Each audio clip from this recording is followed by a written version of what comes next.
안녕하세요, 와이메이커 여러분. 스웨덴 키르케고르의 사랑의 실천, 오늘은 7번째 시간입니다.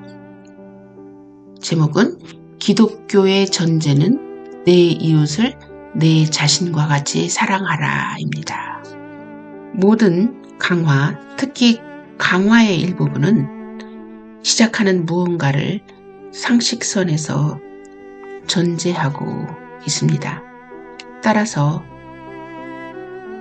강화나 주장을 성찰하려면 무엇보다 전제를 먼저 찾는 것으로 시작하는 것이 좋습니다. 우리 본문에도 이 전제가 있습니다. 전제가 끝에 온다 해도 출발점입니다.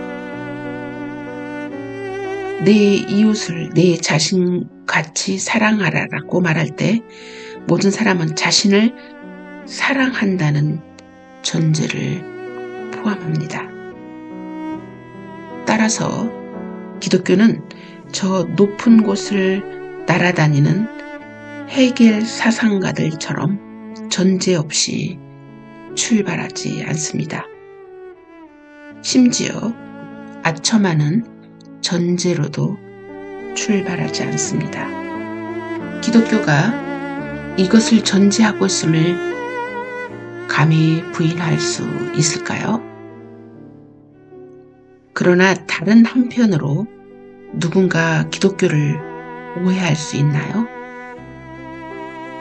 세상 지혜가 만장일치로 그러나 분열적으로 누구나 자신에게 가장 가깝다라고 가르치는 것과 똑같이 기독교도 가르친다고 사람들은 일반적으로 생각합니다.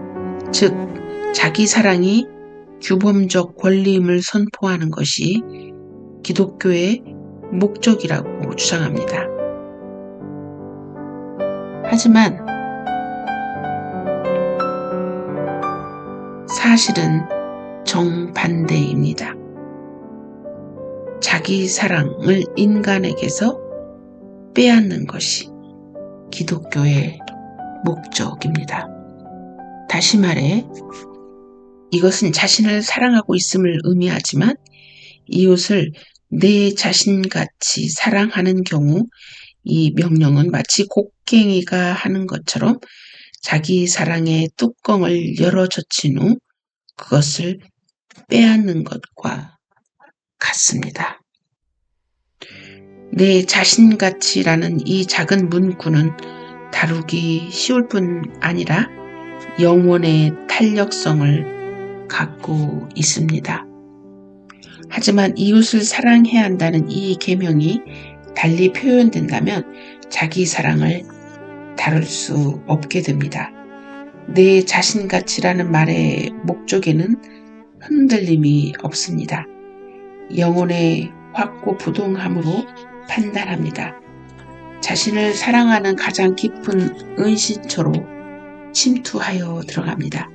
이 말은 자기 사랑에게 어떤 변명도 어떤 탈출구도 눈꼽만큼이라도 남겨놓지 않습니다.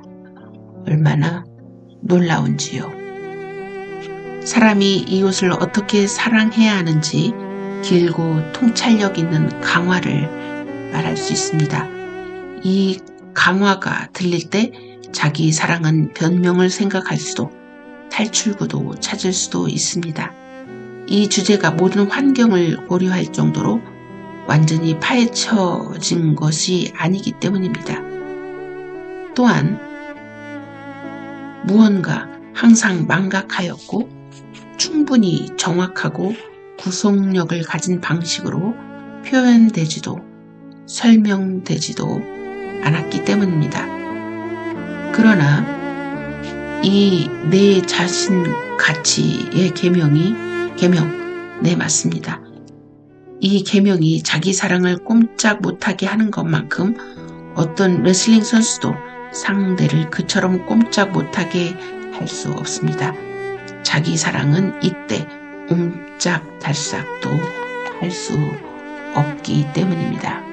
자기 사랑이 이 구절과 진정으로 씨름할 때 이 구절로 골치 아파할 사람은 아무도 없을 정도로 이해하기가 쉽습니다.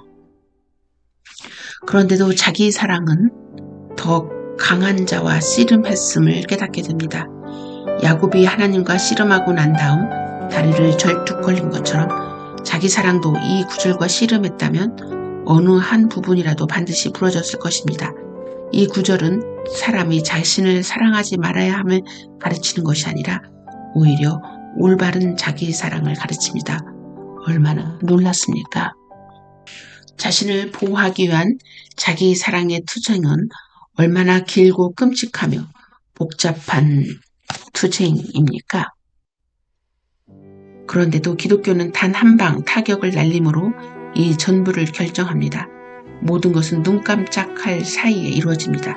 모든 것은 순식간에 후련히 부활의 영원한 결정처럼 결정됩니다.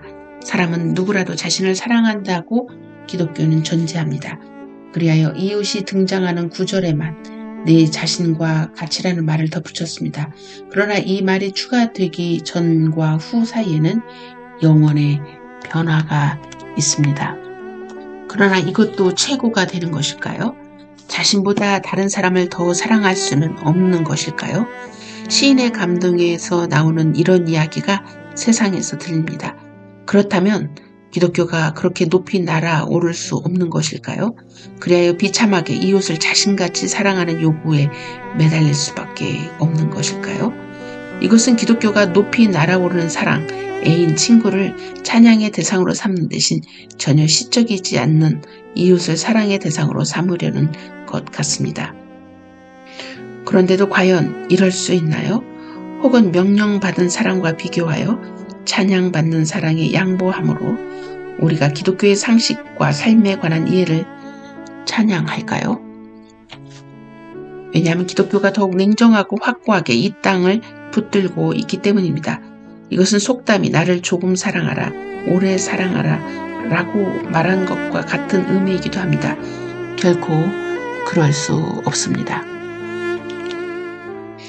사랑이 무엇이며 사랑한다는 것이 무엇을 의미하는지 기독교는 어떤 시인보다 더 많이 알고 있습니다.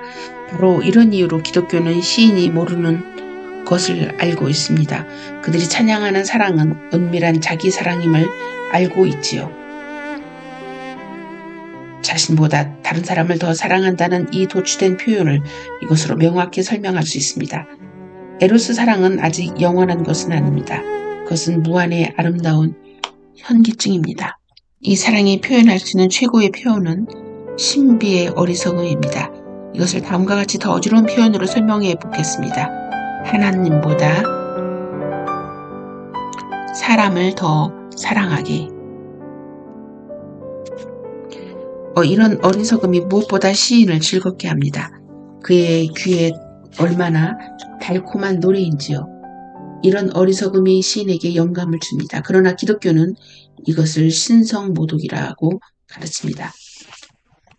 에로스 사랑처럼 편애의 토대를 두고 있다는 점에서 우정도 마찬가지입니다. 즉 다른 사람, 다른 모든 사람보다 이 한 사람을 다른 모든 사람들과 대조적으로 그를 사랑하는 것입니다. 따라서 에로스 사랑과 우정 모두의 대상은 편애의 이름을 가집니다. 즉 애인, 친구이며 온 세상과 대조적으로 사랑을 받고 있습니다. 반대로 기독교리는 이웃을 사랑합니다. 인류, 모든 사람, 심지어 원수조차도 사랑하며 편애든 혐오든 예외를 두지 않습니다. 영혼의 진리 안에 있는 사람이 자신보다 더 사랑할 수 있는 분은 오직 한 분, 그분은 하나님뿐입니다. 그러므로 너는 하나님을 내 자신같이 사랑하라 라고 말씀하는 것이 아닙니다. 너는 마음을 다하고 목숨을 다하고 뜻을 다하여 주 너의 하나님을 사랑하라고 말한 것입니다. 사람은 순종하며 무조건 하나님을 사랑해야 하고 경배하며 그분을 사랑해야 합니다. 어떤 사람이 감히 이런 식으로 자신이나 다른 사람을 사랑한다면 그것은 죄입니다. 사랑하는 사람이나 친구가 그대에게 무엇인가를 요구하는데 그대가 정직하게 사랑하기 때문에 그것이 그에게 해가 되리라고 생각했다면 그 요구에 성취를 거부함으로써 사랑하는 대신 순종함으로 사랑한다면 그대는 책임져야 합니다. 그러나 하나님이 그대에게 요구하는 것이 그대에게 그분의 대의에 해를 끼치는 것처럼 보일지라도 그대는 무조건 순종하며 사랑해야 합니다.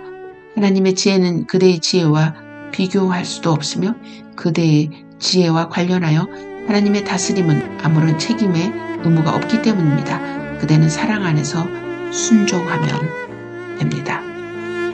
반면 사람은 아니 그것이 가장 높은 것이지만 사람을 자신처럼 사랑해야 합니다. 그에게 가장 좋은 것이 무엇인지 그보다 더 잘 인식할 수 있다면 그대는 변명하지 않을 것입니다.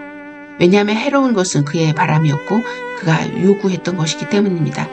그러나 만일 이것이 사실이 아니라면 자신보다 다른 사람을 더 사랑하는 것에 관해 말하는 것은 적절합니다. 왜냐하면 이것은 그에게 해롭다는 통찰력에도 불구하고 그가 요구했기 때문에 순종하며 그것을 실천하거나 그가 바랐기 때문에 경배하며 행하는 것을 의미하기 때문입니다. 하지만 그대에게 이를 행할 권리가 없습니다.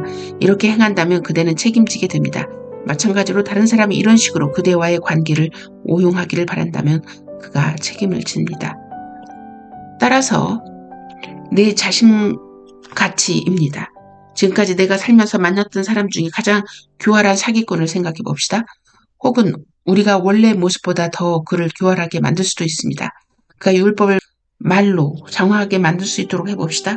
그가 시험하며 최고의 법에 질문하게 합시다. 그때 그는 내가 어떻게 이웃을 사랑해야 할까요? 라고 묻습니다. 그러면 계명은 언제나 한결같이 내 자신과 같이라는 짧은 구절만을 반복할 것입니다. 사기꾼이 이 주제에 관해 온갖 장황한 말로 평생 동안 아무리 자신을 속인다 해도 영혼은 단순하게 내 자신과 같이라는 율법의 짧은 구절로 그를 대면하게 합니다. 참으로 이 계명은 누구도 피할 수 없습니다. 내 자신같이 자기 사랑에 대하여 가능하면 강하게 압박한다면 그 무례함 속에서 이웃은 가능한 한 자기 사랑을 위협하는 조항이 될 것입니다. 자기 사랑은 이 조항으로부터 벗어날 수 없음을 깨닫습니다. 유일한 탈출구는 당시 바리새인이 자신을 정당화하기 위해 시도했던 것입니다. 즉 이웃이 누구인지 의심하고 자기 삶에서 벗어나게 만드는 것입니다. 여러분, 케고르는 뭐라고 이야기하고 있냐면 기독교의 사랑에 대해서 이야기하고 있는데 전제가 뭐냐면 내 이웃을 내 몸과 같이 사랑하라 하는데 어떻게 얼마만큼 사랑했냐? 내 자신과 같이라고 하는 말에 이상도 더 이하도 될 수 없는 그 문구에 달려있다라고 얘기하고 있습니다. 그 문구를 내 자신보다 더 사랑할 수 있는 대상은 오직 하나님 한 분뿐이다 라고 키어케고르는 얘기하고 있습니다. 여러분, 이 내용을 이렇게 곱씹어 보면서 내가 내 자신만큼보다 나 자신보다 더 사랑하는 이웃, 친구, 가족이 있나 한번 고민해보는 여러분이 되었으면 좋겠습니다. 다음 시간에 계속되겠습니다.